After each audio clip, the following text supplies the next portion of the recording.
misión de alcanzar los perdidos y edificar el cuerpo de Cristo, Ministerios Misericordia y Verdad presenta a usted el mensaje de la palabra de Dios en labios del pastor Selvin León.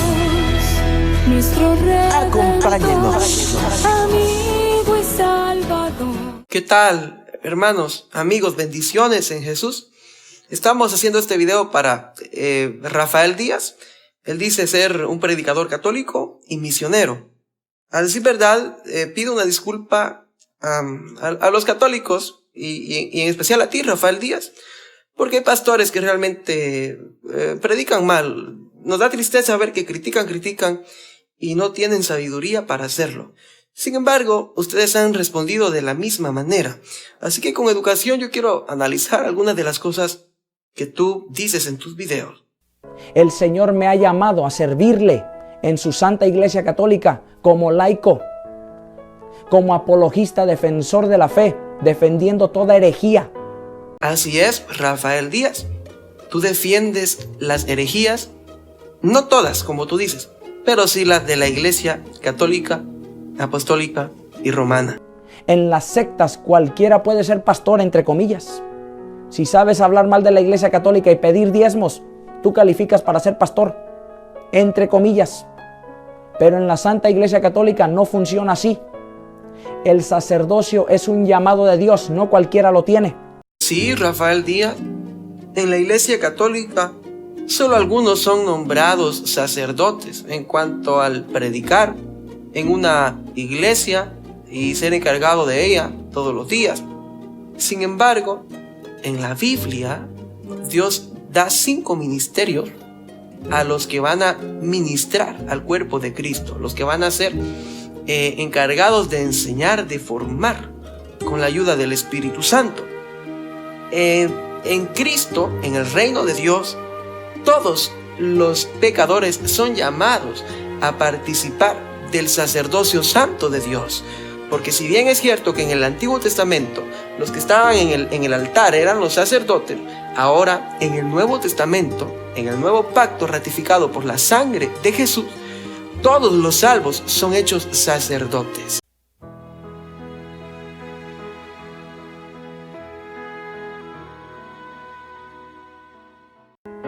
Hasta el día de hoy yo no conozco un católico, una católica que se ponga a idolatrar imágenes. Sectario mentiroso. La idolatría no es una imagen, es cualquier cosa que ocupa el primer puesto que solo le pertenece a Dios. La avaricia es idolatría, dice Pablo. Colosenses 3:5, Efesios 5:5. Hay más idolatría en las sectas, ladrones, robadiezmos, idólatras. Tienes razón. Idolatría no es precisamente adorar imágenes, muñecos de talla. Muy bien, idolatría es todo aquello que es antes de Dios, aquello que se pone en primer lugar, antes que a Dios. Sin embargo, bueno, para mí es un claro ejemplo de idolatría cuando la gente profesa una fe en Dios, sin embargo, cuando tienen problemas, no acuden a Dios en primer lugar. Por ejemplo, bueno, no sé en tu país, no sé en tu contexto, pero al menos en mis contornos, la mayoría de católicos oran a María. Aquí le piden a uno que lo ponen de cabeza, que se llama San Antonio, que es el que le da lo económico.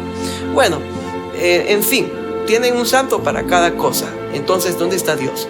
Claramente están buscando a los muñequitos que tienen, o a los santos, pues para que no te ofendas, a los santos antes que a Dios. Y eso es idolatría.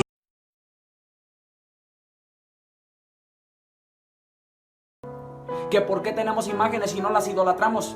Deberías de preguntarle a Dios por qué mandó a hacer imágenes si el pueblo no las iba a idolatrar. Éxodo 26:1 en adelante, Dios manda a hacer imágenes de querubines. ¿Y para qué? Si el pueblo no las iba a idolatrar. Segunda de Crónicas capítulo 3 versículos del 1 al 17. El templo que Salomón construye para Dios está lleno de imágenes de metros de grandes. ¿Y por qué? Porque Dios así lo ordenó. ¿Y para qué? ¿Para qué Dios ordenó tener imágenes si el pueblo no las iba a idolatrar? Y en ese mismo templo lleno de imágenes, la gloria de Dios cae sobre ese lugar. Llenó la gloria de Dios el templo, segunda de Crónicas 7:1. Y siempre van a sacar el Salmo 115. hablando entre comillas de las imágenes de la iglesia, que por cierto allí no habla de imágenes sino de ídolos. Y aunque hablara de imágenes, que no habla de imágenes sino de ídolos, ¿cuáles imágenes? Estamos en los Salmos. En ese tiempo las imágenes de la iglesia católica no existían. No seas mentiroso, sectario, hereje, protestante. Dices que cuando la Biblia habla de ídolos, no habla de imágenes. Y dices que el mismo Dios mandó a hacer imágenes en la antigüedad, y tienes razón, es cierto. Sin embargo, las imágenes que Dios mandó a hacer en la antigüedad no eran ídolos, porque Dios nunca dijo pídanle a las imágenes. Dios nunca dijo arrodíllense ante las imágenes.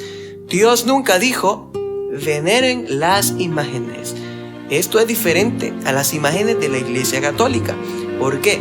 Porque las imágenes de la Iglesia Católica no las mandó a hacer Dios, sino la Iglesia Católica.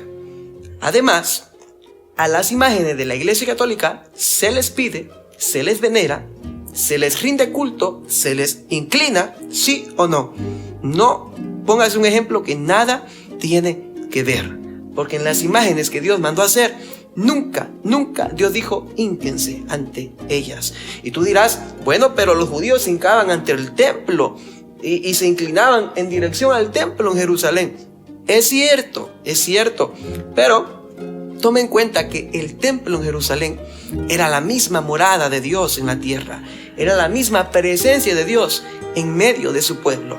La Biblia nos decía que Daniel en Babilonia, él se inclinaba hacia el templo.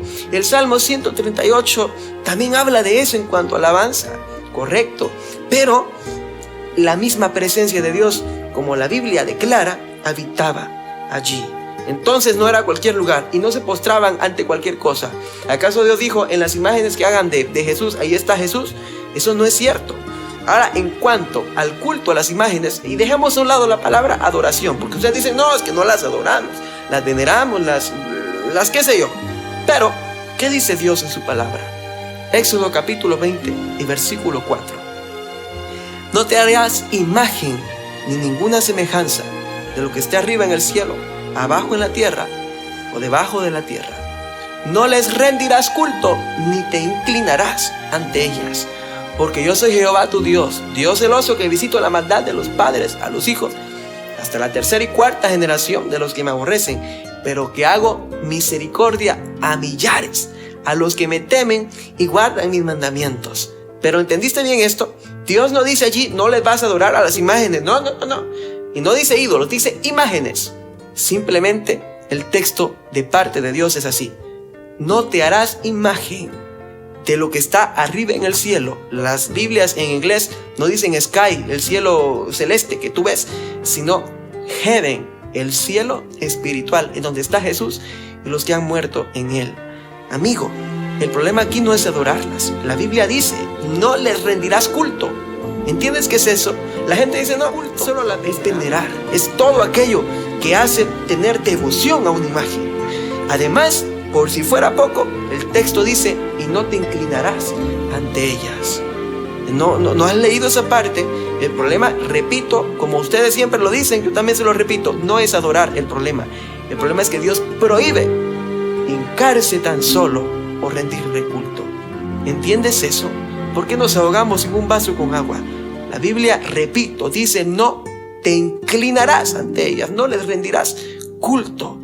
Amigo católico, date cuenta que lo que a ti te enseñan no está establecido en la palabra de Dios.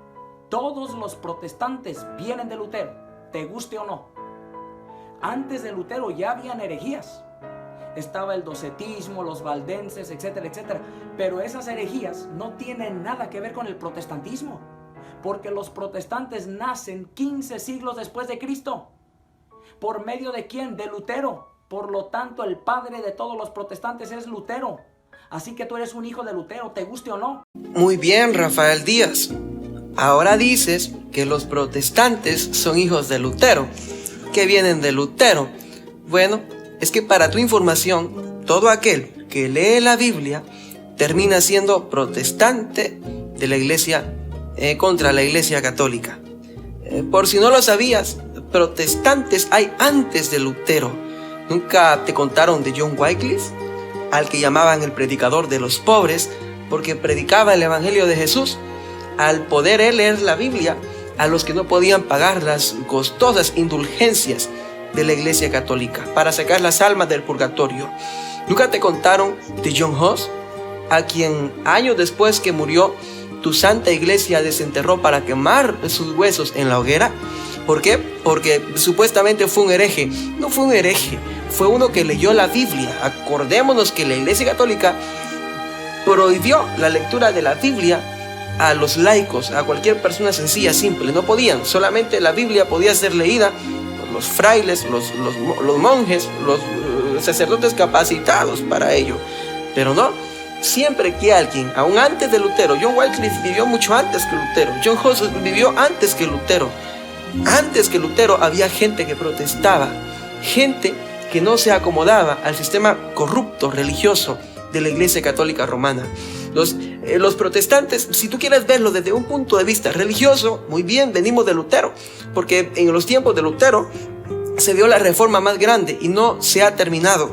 Pero desde un punto de vista experimental, los protestantes, los que amamos a Jesús, los que predicamos su palabra, los que hemos nacido de nuevo por el Espíritu Santo, venimos de Pentecostés, de ese glorioso día cuando el Espíritu de Dios impartió la autoridad a los creyentes para que predicaran el Evangelio.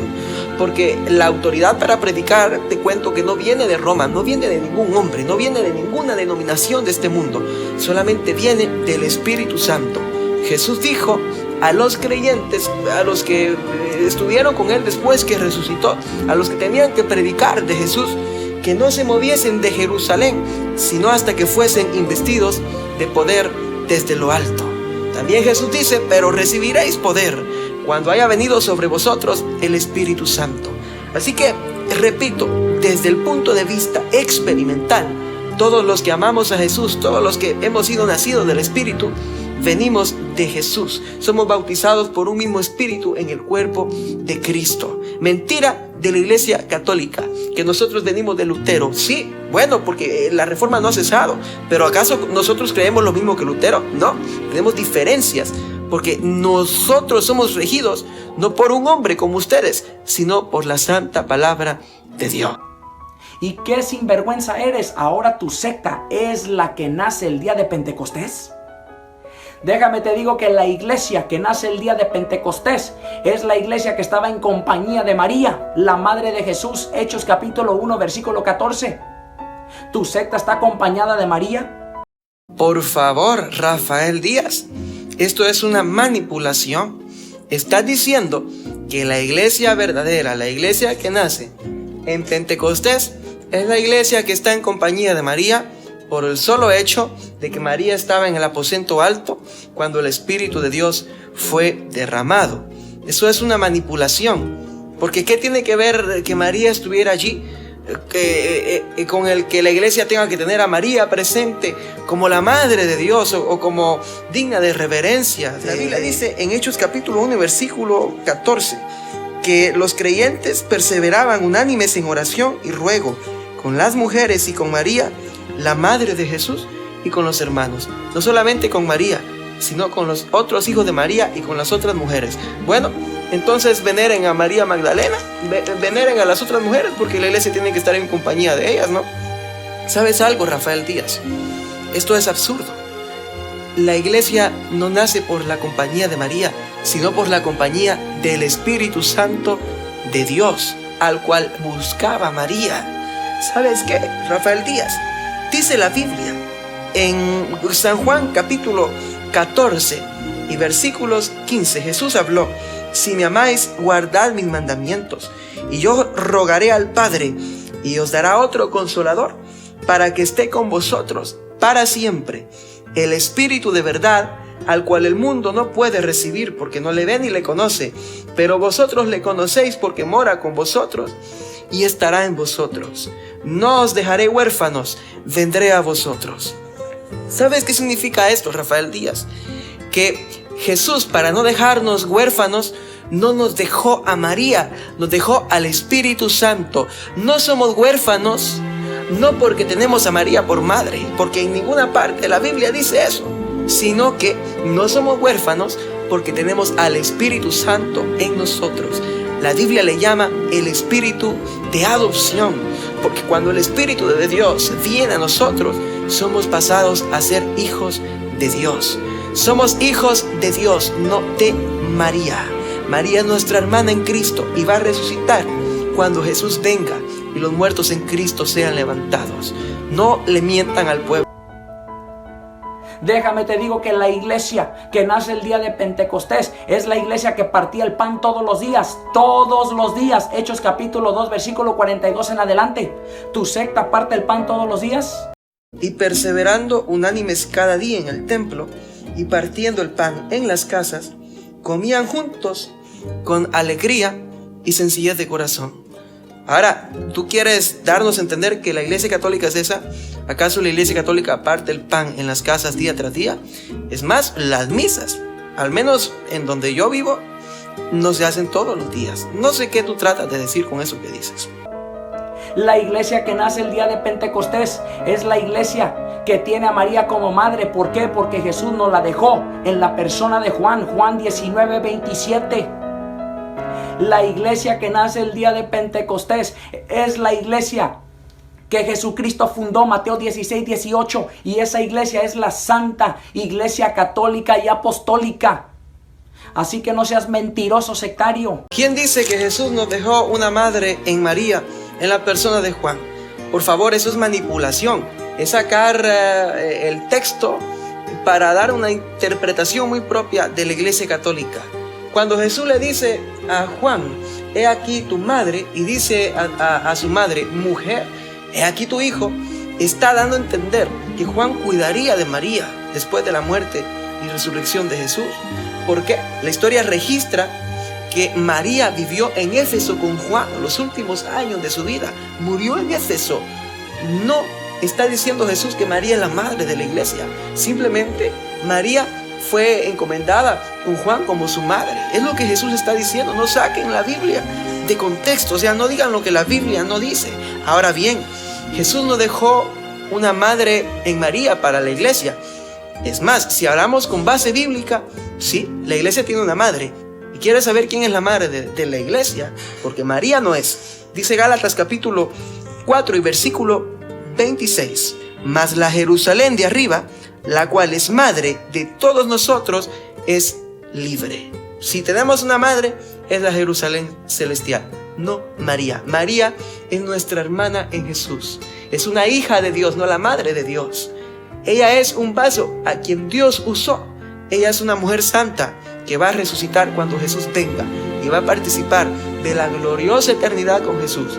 Amigo católico, si tú quieres participar también con María y con todos los santos, entrégate a Jesús, aférrate a Jesús, reconoce que solamente Él es redentor y nadie más con Él, porque Dios no comparte su gloria ni la obra redentora. Solamente la sangre de Jesús tiene poder para transformarte y darte una nueva vida. No seas mentiroso. ¿Cuáles son esos teólogos, entre comillas, católicos que reconocen que nosotros venimos de Constantino? Mentiroso. Al contrario, todos los teólogos católicos reconocen que en el año 107 un hombre llamado Ignacio de Antioquía, discípulo directo del apóstol Juan y Pablo, año 107, escribe una carta, año 107, mucho antes de Constantino, al pueblo de Esmirnia, donde él dice que la iglesia es católica por estar en todo el mundo. Así que no seas mentiroso. El término católico ya se empleaba antes del siglo III. De hecho, el primer registro que existe de este se encuentra en la carta del obispo San Ignacio de Antioquía a los esmirionitas en el año 110 después de Cristo. Donde esté el obispo, esté la muchedumbre, así como donde está Jesucristo, está la Iglesia Católica. Los estudiosos discuten si católico en este contexto significa universal o verdadera, auténtica. Durante las persecuciones, desde los primeros siglos, cuando preguntaban a los cristianos a qué iglesia pertenecían, decían a la católica. Bajo este concepto podemos entender que usaban el término iglesia católica no porque la iglesia así se llamara, Usaban el término católico para referirse a que pertenecían a la iglesia verdadera, es decir, la iglesia de Cristo, dando a entender que las demás iglesias eran falsas. Fue hasta el siglo IV cuando la iglesia que Constantino organizó fue nombrada católica. Fue hasta el siglo IV cuando la iglesia que Constantino organizó fue nombrada católica. Fue hasta el siglo IV cuando la iglesia que Constantino organizó fue nombrada católica. Actualmente se prefiere el significado universal para el término católico. En este punto realmente nace lo que ahora conocemos como Iglesia Católica y podemos entender entonces por qué la nacionalidad romana va junto a su nombre. Y en griego, Pedro, piedra, un poco diferente, pero Jesús no habló griego, Jesús habló arameo. La lengua de Jesús era la lengua aramea, y en arameo, Pedro y piedra es la misma palabra. Por eso cuando le dice a Pedro, tú eres Pedro, le está cambiando el nombre. Ya no se llama Simón, ahora se llama Pedro. Y en la Biblia cambiarle el nombre a una persona es por una misión. Tú eres Pedro y sobre esta piedra edificaré mi iglesia. Y ni el poder del infierno prevalecerá en contra de ella. Te doy las llaves del reino. Lo que ates en la tierra quedará atado en el cielo. Y lo que desates en la tierra quedará desatado en el cielo. Por eso le dice a Pedro en Lucas 22, 31 al 32. Satanás ha pedido permiso para sacudirlos, pero yo he rogado por ti, no por ellos, por ti, para que tu fe no te desfallezca, y cuando te hayas vuelto a mí tendrás que fortalecer a tus hermanos en la fe. Por eso le dice a Pedro en Juan capítulo 21 versículos del 15 al 19, 3 veces cuida de mis ovejas. ¿Por qué? Porque Pedro es la piedra sobre la cual Jesús había fundado su iglesia. No seas mentiroso, protestante sectario, te guste o no, Jesucristo fundó la iglesia en Pedro. Pedro fue el primer líder y por eso Pedro tenía siempre la primera palabra en el libro de los Hechos de los Apóstoles. Muy bien, Jesús le pregunta a sus discípulos, ¿quién dice la gente que soy yo? Después pregunta a ellos mismos, ¿y ustedes quién dicen que soy yo? Entonces nadie le contestaba. Sin embargo, Pedro le responde y le dice, tú eres el Cristo, el Hijo del Dios viviente. A lo que Jesús responde, bienaventurado eres, Simón, hijo de Jonás, porque no te lo reveló ni carne ni sangre, sino mi Padre que está en los cielos. Y yo te digo, tú eres Pedro, y sobre esta roca edificaré mi iglesia. Rafael Díaz dice que no nos importa el griego porque Jesús habló arameo. Sí, Rafael Díaz, Jesús habló arameo, pero las palabras que Jesús habló se encuentran registradas en la Biblia en el idioma griego, más concretamente en el griego koiné. Por lo tanto, lo que nos interesa es el griego koiné, idioma en el que se escribió el Nuevo Testamento. Y cuando Jesús le dice, tú eres Pedro, la palabra griega es Petros, que es lo mismo que Pedro. Pero luego Jesús dice, y sobre esta roca, en nuestra Biblia Reina Valera, roca, la palabra pero que se encuentra como roca, que se traduce como roca, es Petra. Y Petra significa piedras en plural, ya no piedra, sino piedras. Lamento que algunos pastores, algunos evangélicos no interpretan fielmente el texto. Y que sale ahí hablando, Hugo Albornoz, él ni siquiera tiene idea de lo que está diciendo. Estas piedras, griego Petra, sobre estas piedras edificaré mi iglesia. ¿Qué piedras? No solamente Pedro, sino también todos los discípulos, todos los apóstoles. Porque el fundamento de la fe cristiana se encuentra en los apóstoles. La revelación del fundamento de la fe cristiana, no solo Pedro. Pero te digo algo, Rafael Díaz, si bien es cierto que los apóstoles son el fundamento, el principal fundamento es Jesús mismo. Te leo lo que dice la Biblia, Efesios capítulo 2 y versículo 20. Edificados sobre el fundamento de los apóstoles y profetas, siendo la principal piedra del ángulo Jesucristo mismo. ¿Te das cuenta? O sea que la principal piedra es Jesús. Por eso dice la Biblia, y Pedro mismo lo dijo, Hechos capítulo 4 versículo 11. Este es Jesús, la piedra reprobada por vosotros los edificadores ciertamente, pero ha venido a ser cabeza del ángulo.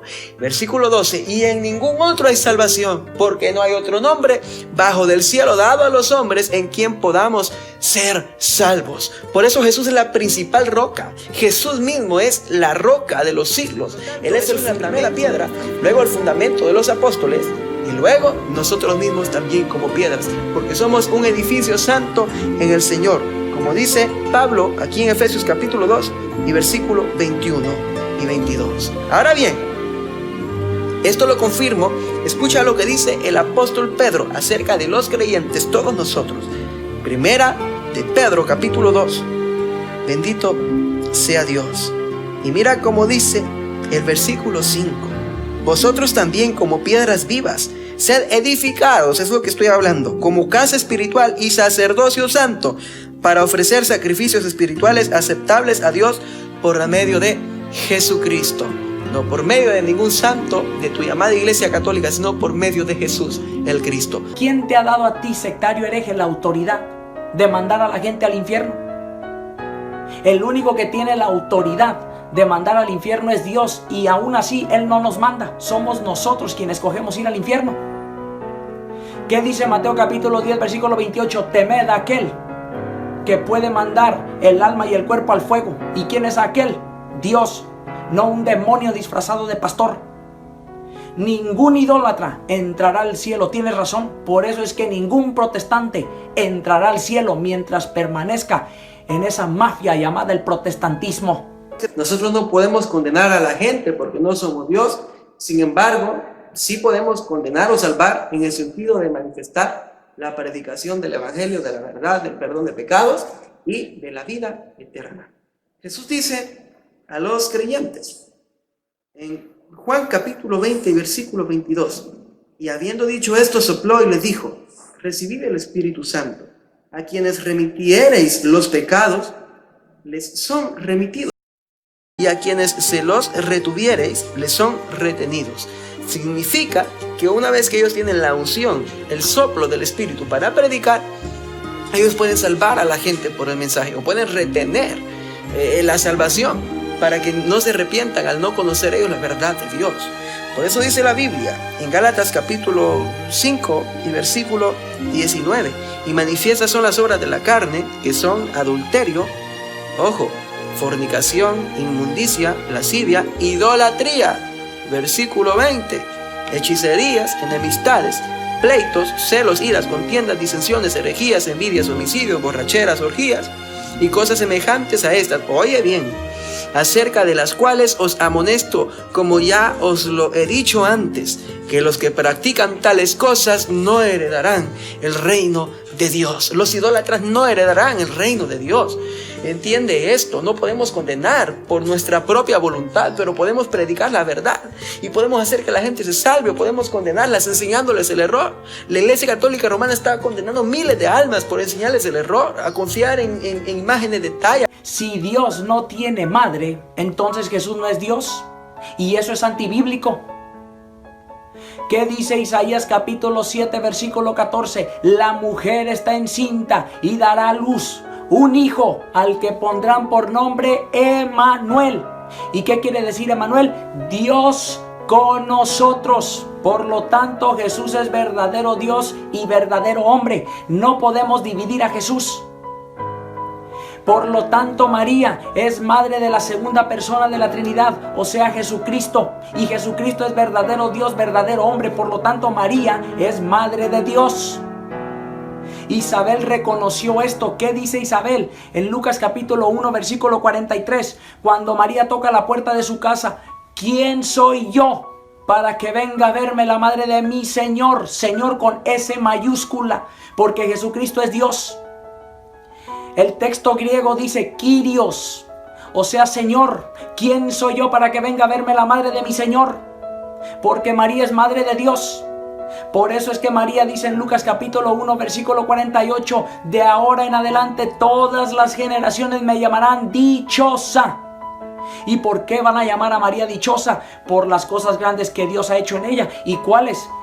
Decidir venir y dar a luz en el vientre de María.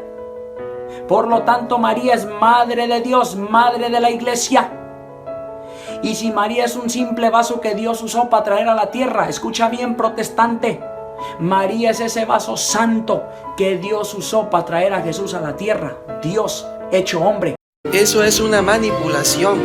Estás metiéndote con la deidad de Cristo para así asegurar que María es madre de Dios.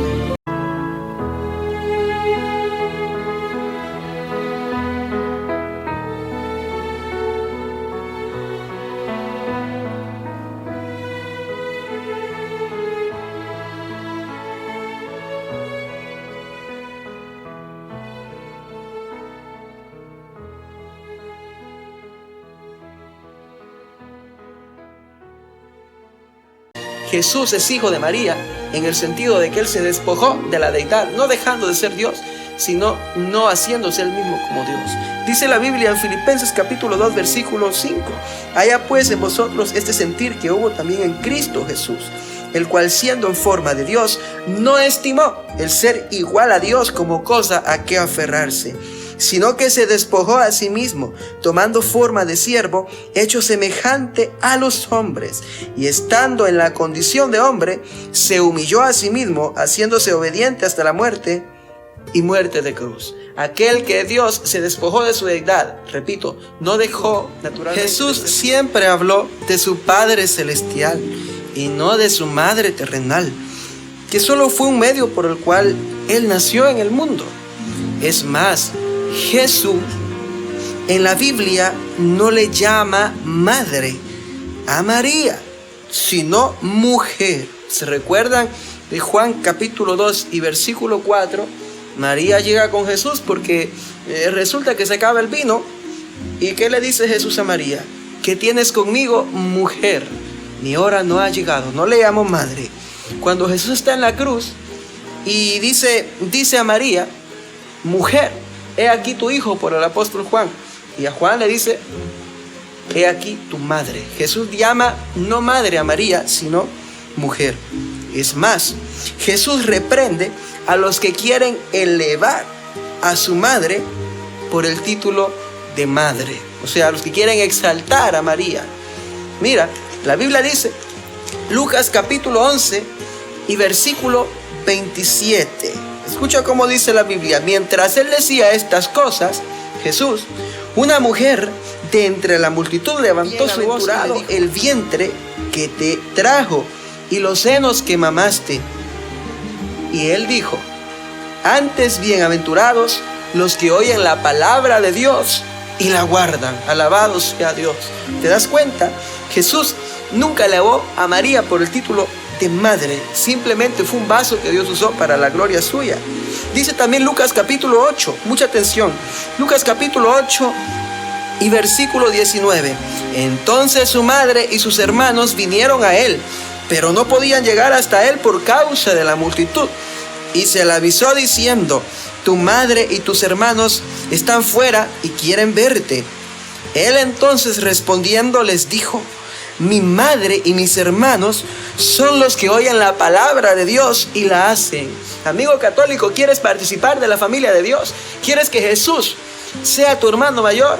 Obedece la palabra de Dios, escúchala, no cierres tus oídos y tu corazón a lo que te digan los protestantes, porque los protestantes igual no te pueden salvar, pero te hablamos de la palabra que puede salvar, de la Santa Biblia. La iglesia no salva a nadie, la iglesia católica no puede salvar a nadie, solamente Jesús puede salvar, solamente la sangre que en la cruz Él derramó puede limpiar lo más profundo de tu ser.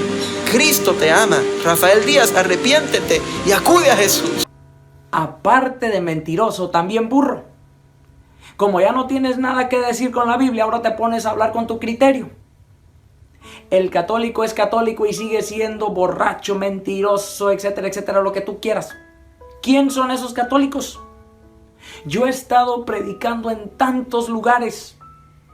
Mis hermanos de Chicago, mis hermanos de Texas, mis hermanos de Florida, de Alabama, de Tennessee, de Georgia, de aquí de California, de Washington, de tantos lugares, hermanos católicos, hermanas católicas con las que yo he dialogado y son católicos, católicas renovadas en el Espíritu Santo.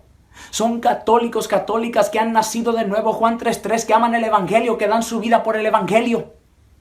No seas mentiroso, sectario.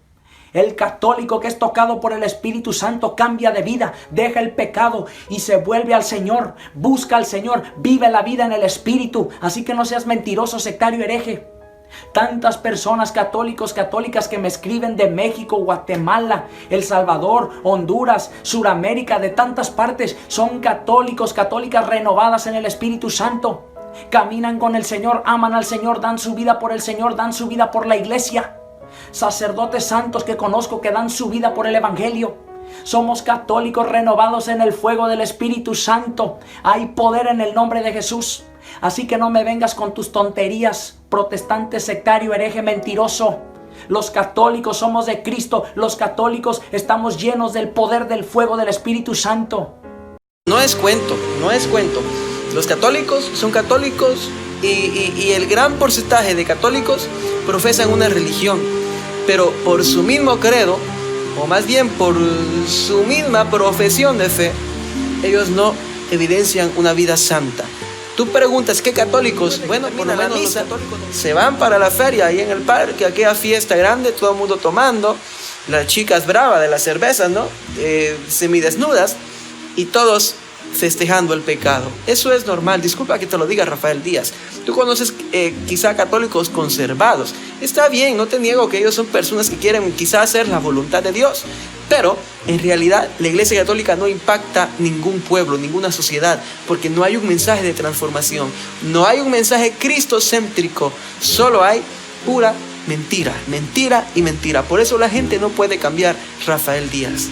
Ignorante protestante, no sabes ni lo que significa la palabra celibato. Celibato significa soltero, solo. Y el celibato es un llamado hermoso del Señor, al cual llama a ciertas personas a servirle a Él, célibe. Mencionas Génesis 2:18, no está bien que el hombre esté solo. Pero ahí no dice, no está bien que todos los hombres estén solos. ¿Por qué no interpretas ese texto literal? Porque no te conviene. Primera de Corintios capítulo 7 versículo 2, por la incontinencia que cada hombre tenga a su mujer, pero ahí no dice que todos los hombres. ¿Por qué no le enseñas a esos ignorantes que te escuchan que es mejor no casarse que casarse? La Biblia lo enseña, ¿dónde? Primera de Corintios capítulo 7 versículo 8, dice el apóstol Pablo, a los solteros y a las viudas os digo que es preferible quedarse sin casar como yo. Pablo no se casó, fue célibe, siguió el ejemplo de Jesucristo, porque Jesucristo también fue célibe, nunca se casó. Primera de Corintios 7:27, tienes mujer, no la abandones, si no la tienes, no la busques. Primera de Corintios 7:38, si te casas haces bien, si no obras mejor. Por eso Jesucristo dijo en Mateo 19:12 que hay diferentes razones que impiden a los hombres casarse. El celibato es 100% bíblico. Y grandes santos y santas de la Iglesia Católica el día de hoy fueron célibes, porque es posible llegar a la santidad siendo célibe, porque para Dios no hay nada imposible. Lucas 1:37. No te escondas, sectario hereje, aquí estoy.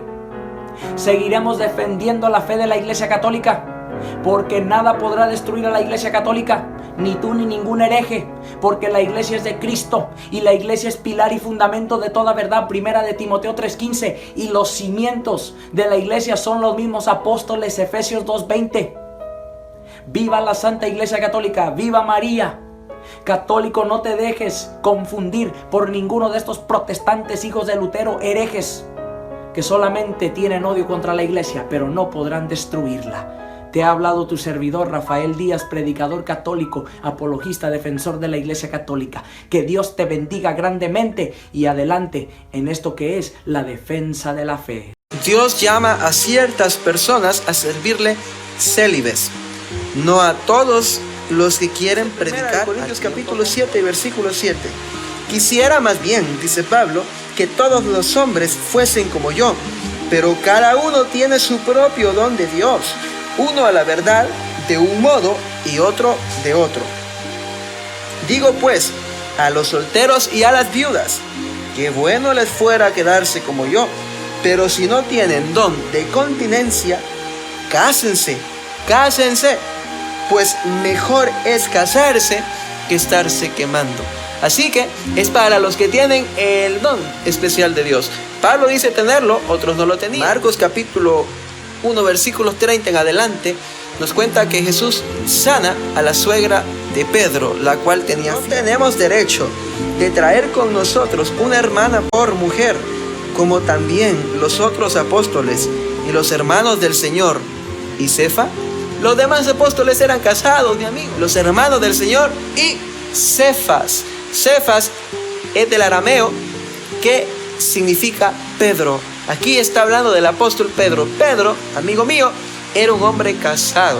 Así que es invento de Roma, invento de la Iglesia Católica, que el obispo, que el sacerdote, pues no se puede casar. Eso es cuento de viejas, eso no es palabra de Dios. Para los obispos dice la Biblia, 1 Timoteo capítulo 3 versículo 1, si alguno anhela obispado, buena obra desea. Gloria a Dios por los que quieren predicar. La iglesia no llama a Dios, pero es necesario que el obispo sea irreprensible, marido de una sola mujer, sobrio, prudente, etc.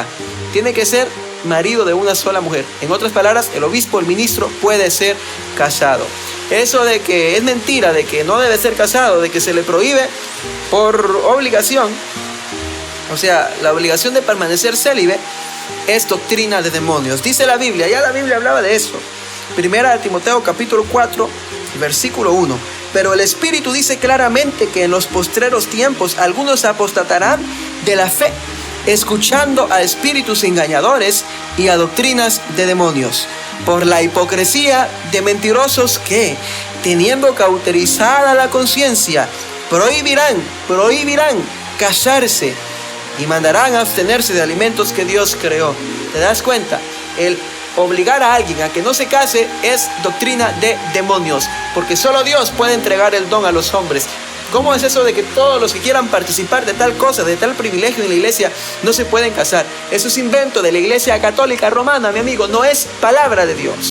La Biblia dice en Romanos 10:9 que si confesares con tu boca que Jesús es el Señor y creyeres en tu corazón que Dios le levantó de los muertos, serás salvo. Porque con el corazón se cree para justicia, pero con la boca se confiesa para salvación. Si este mensaje ha tocado tu corazón y quieres rendirte a Jesús, ora conmigo de esta manera. Señor Jesús, he escuchado tu palabra, yo sé que he pecado contra ti. Ahora me arrepiento de mis pecados y pido que entres a mi corazón. Te recibo, Jesús, como mi Señor y Salvador personal. Lávame con tu preciosa sangre. Ayúdame a perseverar para un día estar contigo en el cielo. Gracias porque creo que me has perdonado. Amén. Si has hecho esta oración conmigo, te garantizo por la palabra de Dios que tú ya eres salvo. La Biblia dice en San Juan 1:12, mas a todos los que le recibieron, a los que creen en su nombre, le dio potestad de ser hechos hijos de Dios. Déjanos saber de ti.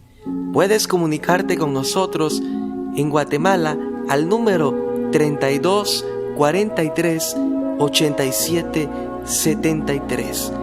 32 43 87 73.